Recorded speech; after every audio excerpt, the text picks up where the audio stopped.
Hello there, good day. I am Adewale Eke and this class is brought to you by WAEC Humanitarian Foundation. Now, this is a government class and in today's class we'll be studying public administration.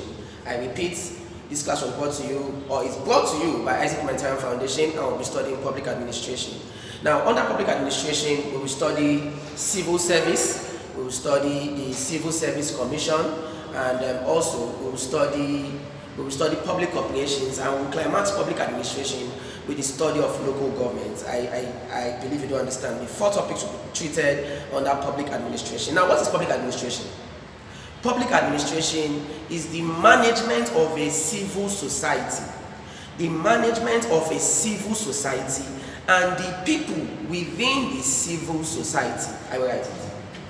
The management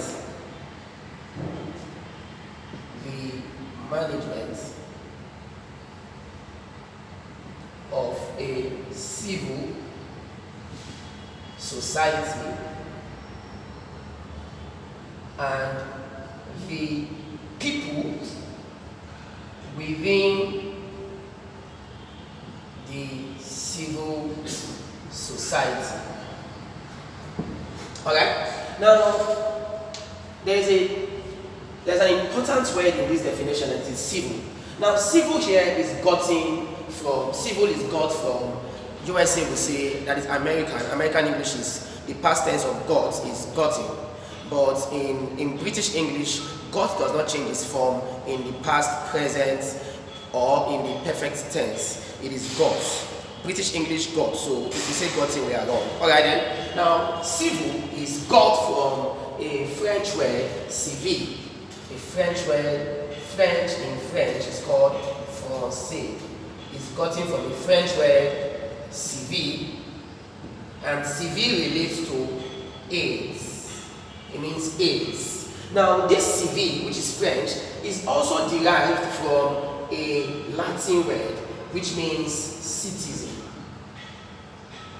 Hello there. Now, this means that aids and citizen almost refers to the same thing. Now, civil in French, aids. Civil in French, law.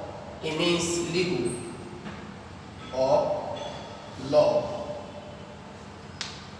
Civil is from the French word legal or law. Now, it relates to law. Now, this French word, civil, which relates to law, is derived from a Latin word, which is citizen. Now, of course, you know that a citizen is a legal member of a state or a lawful member of a state. So in this context, we are using legal and citizen interchangeably.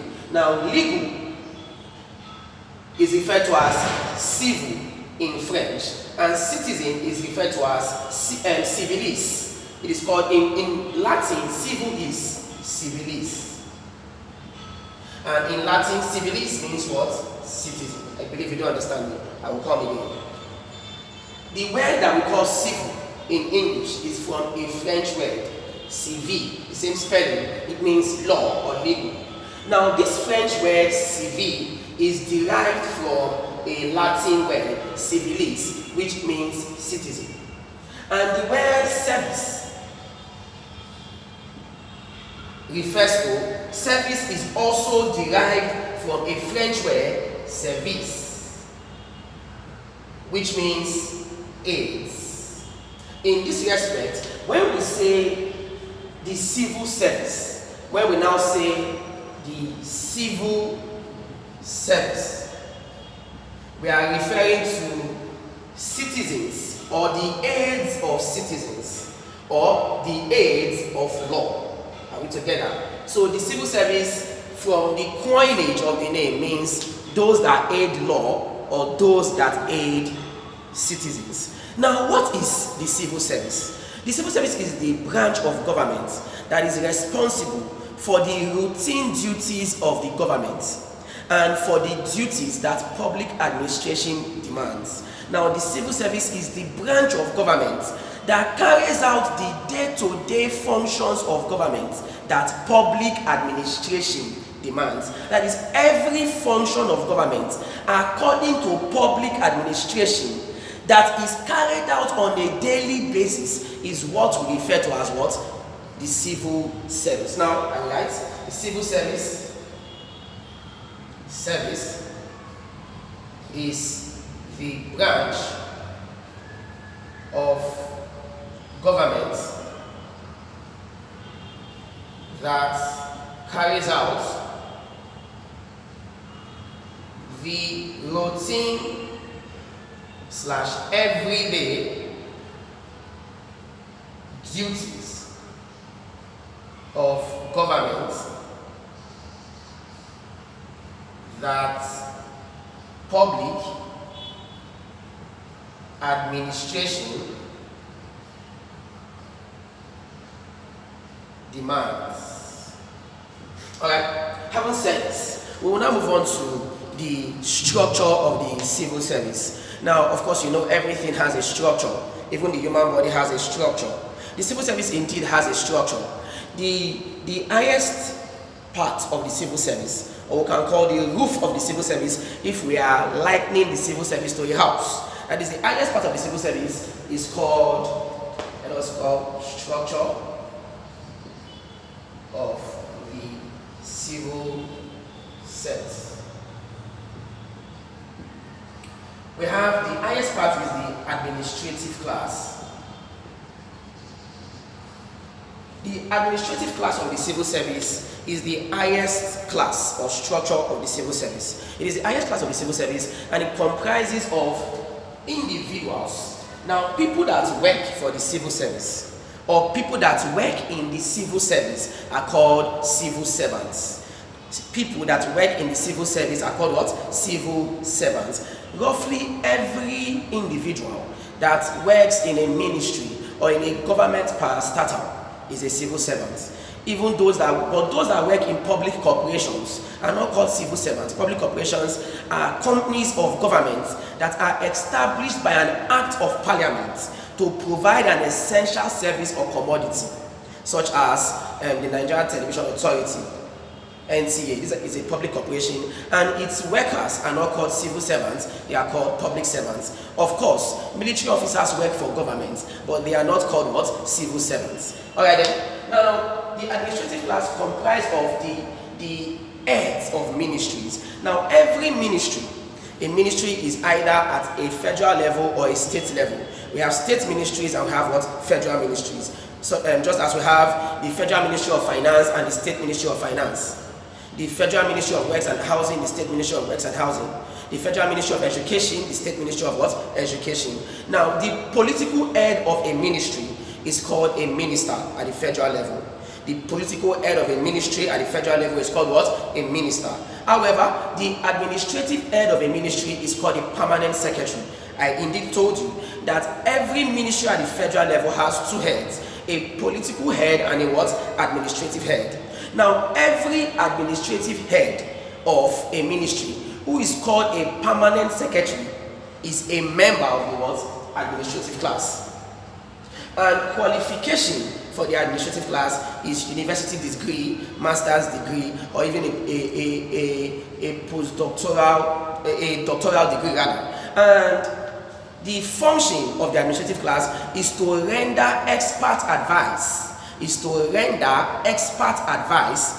To the ministers. Remember, I told you, ministers are political heads. They do not have know-how in the ministries. They just come as political appointees. So those that have grown in the ministry up to the point of the administrative class, who are permanent secretaries, will now advise the ministers on how to run the ministry. Alright then? Now the next class, or in the structure of the civil service, is the executive class. Now the function of the major function of the civil service is to formulate and implement government policies. Now, while the administrative class formulates government policies, the executive class, which is made up of senior executive officers, and assistant executive officers, are those that from their name executive, They execute. To execute means to put into practice. So they execute the already formulated what? Policies. Therefore, the function or the major function of the executive class is to execute what? Government policies. Now we have the professional class.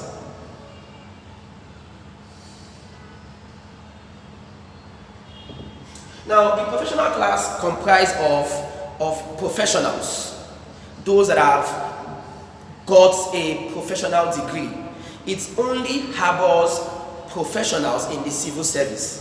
Now, to be a professional, you must have studied the professional course. For instance, in the professional class, you will not have people that studied political science or people that studied international studies and diplomacy. No, you will have individuals that are professionals, such as accountants, engineers, chemists, physicists, geologists. These are professionals who have studied professional courses. Now, a physicist is a person that has studied physics in the university. He is different from a physician. A physician is a doctor, actually. Alright then. Now, so in this class, we have professionals, and they render professional advice to their seniors. And their seniors in this respect will be the members of the administrative class and the members of the what? Executive class. They have got a vocational degree or a professional degree, and in this right or in this respect, they have the professional know-how of how to run the ministry. Now, for instance, the professional class in the Ministry of WAEC and Housing will comprise of architects. The professional class in the Ministry of Finance will comprise of those that have studied banking and finance and those that have studied accountancy. Alright then? Now, below the professional class, we have the clerical class. Now, the qualification for professional class is a vocational degree or a university degree in a professional discipline. Now, the clerical class is the class of people that involves typists and clerks, those that carry out bookkeeping, those that are involved with moving documents from one place to another, those that are within the branch of clerks and typists and some personal secretaries fall under the what? Clerical class. And qualification for the clerical class is ordinary national diploma or an O-level degree. Now, if you have an O-level degree or you have an OND, ordinary national diploma, you are qualified to be employed as a clerical officer within the clerical class of the civil service. I believe you do understand me. Now, the last class of the civil service is what some call the messengerial class, but in other quarters, it is referred to as the auxiliary class. Now, there is no word as messengerial in your dictionary, so we will term this class the auxiliary class.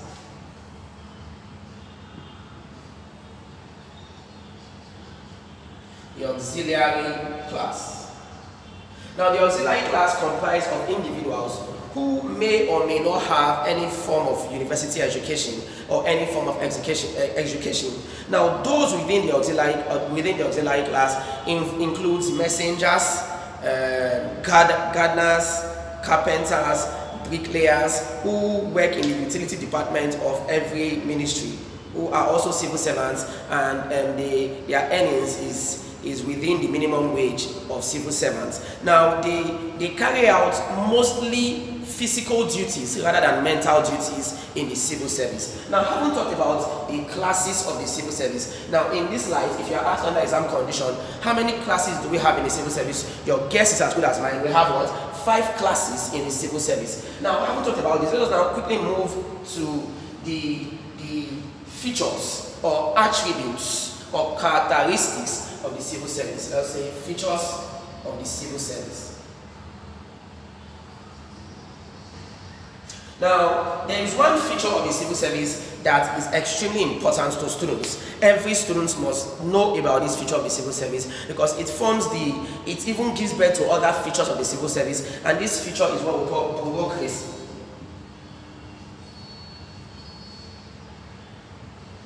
Bureaucracy. Now, bureaucracy is derived from a word, bureau. Bureau in French means office. Now, the civil service is bureaucratic. a feature of the civil service is bureaucracy. Bureaucracy here means that the civil service is divided into different offices, and these different offices have their different officials, and these different officials have their different duties and their different payrolls.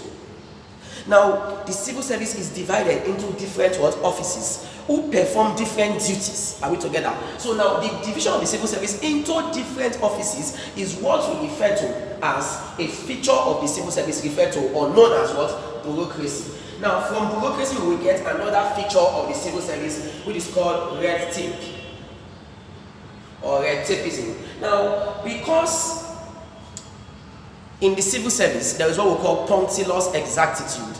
There is exactitude in issues. You must be exact, you must be intentional in the affairs of the civil service. You must follow laid down rules and guidelines in the civil service. Now, because of bureaucracy, because the civil service is not just bottled up in one office, and each office is involved in the activities of the civil service. In this regard, when a law or a policy wants to be formulated, now the policy must move from one office to another.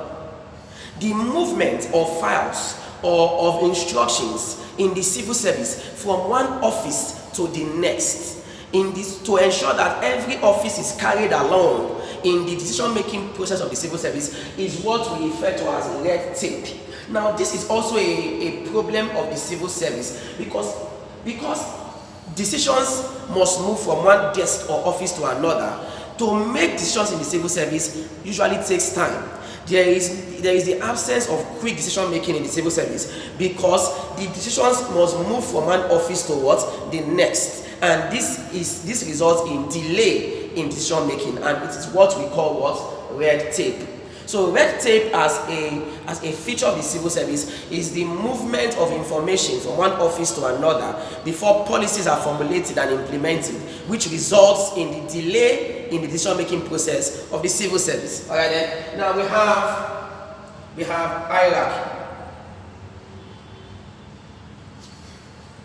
Now in the civil service we have seniority. Are you with me? Now this is the hierarchy of the civil service, from admin to executive to professional to clerical and to auxiliary. Now, instructions move from top to bottom in the civil service. It is never for the reverse. It is never from bottom to top. So instructions will move from administrative to auxiliary, or administrative to professional, depending on the kind of instruction that is dished out. I believe you don't understand me. So in this regard, now the hierarchy as a feature of the civil service means that in the civil service there is strict adherence to the laws of seniority. The seniors give instructions to the juniors, and the juniors must obey the instructions of the seniors. The seniors in the civil service earn more than the juniors. I believe you don't understand me. Okay. Now another feature of the civil service is what we call called anonymity. Now, civil servants are anonymous. Civil servants do not take the blame for policies that are formulated. They do not take the praises for policies that are formulated. Every policy that is formulated in a particular ministry, it is the minister in charge of that ministry that takes either the credits or the blames. Civil servants are not expected to grant interviews to pressmen with regard to the issues of the civil service. They are anonymous, they are nameless, they are faceless. Even though a civil servant has given an information to the minister or to the ministry that has helped the ministry achieve a great feat, that civil servant cannot take the credit for that achievement, because civil servants are anonymous. Civil servants, number 5 rather, is impartiality. Civil servants are meant to be impartial. In the recruitment of civil servants, they are meant to be impartial. Civil servants are meant to shun tribalism, chauvinism, favoritism, and ethnicity in the recruitment process. They are meant to recruit civil servants according to merit. Are we together? And then civil servants are not to favor a particular government. They are supposed to work with any government in office. For instance, civil servants are not supposed to favor APC government, and then when PDP government comes, they try to sabotage the government of PDP. Now, civil servants are supposed to work the same way for both the PDP government and the APC government, because civil service remains, but governments will come and and go. That is why civil servants are supposed to be non-partisan, to ensure impartiality. As a feature of the civil service, civil servants are to be non-partisan. I did not say they are to be apolitical. Of course, they can contribute to the political development of their state. They are meant to vote during elections, but they are meant to vote for ideologies, and they are not meant to vote because they are biased in favor of any particular political party. I believe you do understand me. Now, we can call the sixth feature of the civil service generalists. Civil servants are generalists. What I mean by this is that you do not need to study a particular discipline or a particular course of study to be a civil servant. Now, you can study any discipline in the world, and you will be trained after you are employed on the duties of the civil service. So because civil servants come from different disciplines and perform different tasks that are different from what they studied in the university or in their schools of study, we refer to civil servants as generalists. Now, to climax this class, we'll talk about the problems of the civil service. Problems of the civil service. Number one. Let us call number one corruption. This is the organ of them, or corruption. Now, some individuals have said, like Shegun Oshoba, he said that corruption has eaten so deep into the fabric of the Nigerian system and has eaten into the fabric of the civil service to the extent that corruption is now endemic in the civil service. Now, corruption has eaten so deep into the civil service like a cankerworm.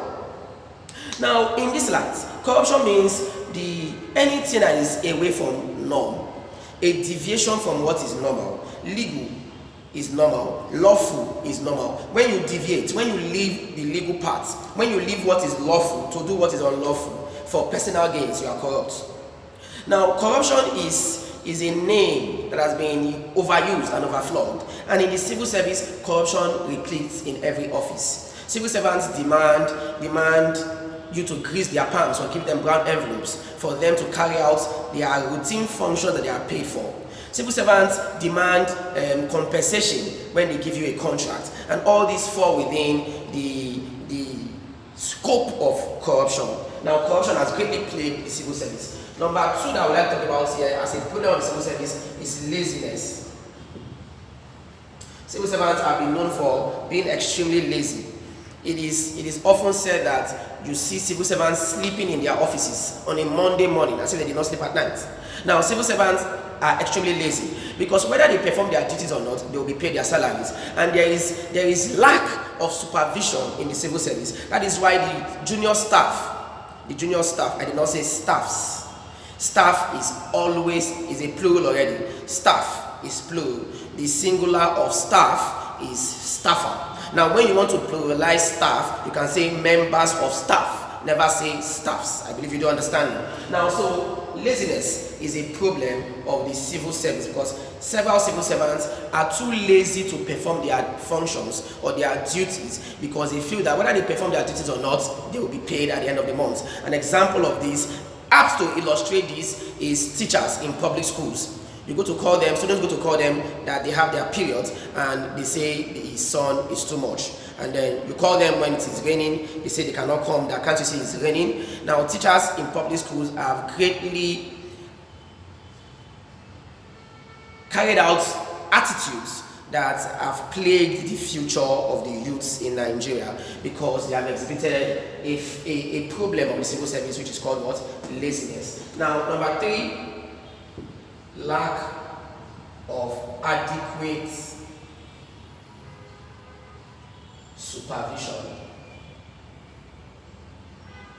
Now, senior civil servants most times, because they do not have anyone to check them, and because the ministers and permanent secretaries are mostly unavailable, they do not supervise their juniors. They don't even come to work because they cannot get query because they are the boss in the particular department. And so because they did not come to work, they cannot even supervise, they cannot supervise the junior staff, and so the junior staff carry out activities on a daily basis that are unbecoming of civil servants. Now, number 4 problem of the civil service is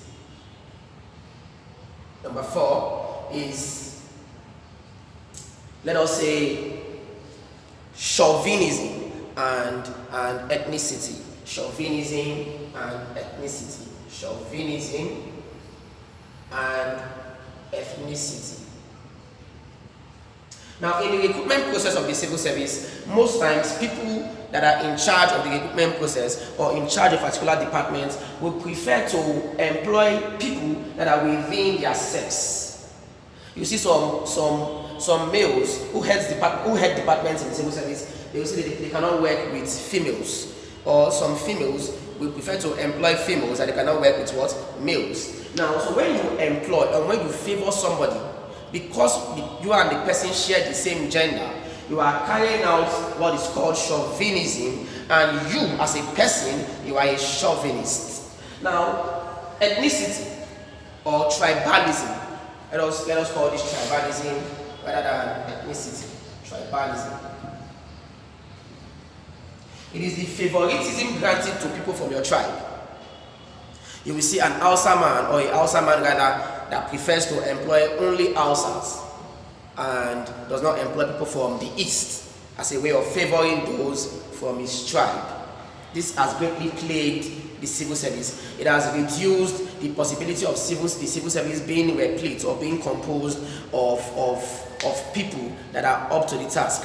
This chauvinism and tribalism has greatly relegated merit as a prerequisite for recruitment in the civil service. And let us call number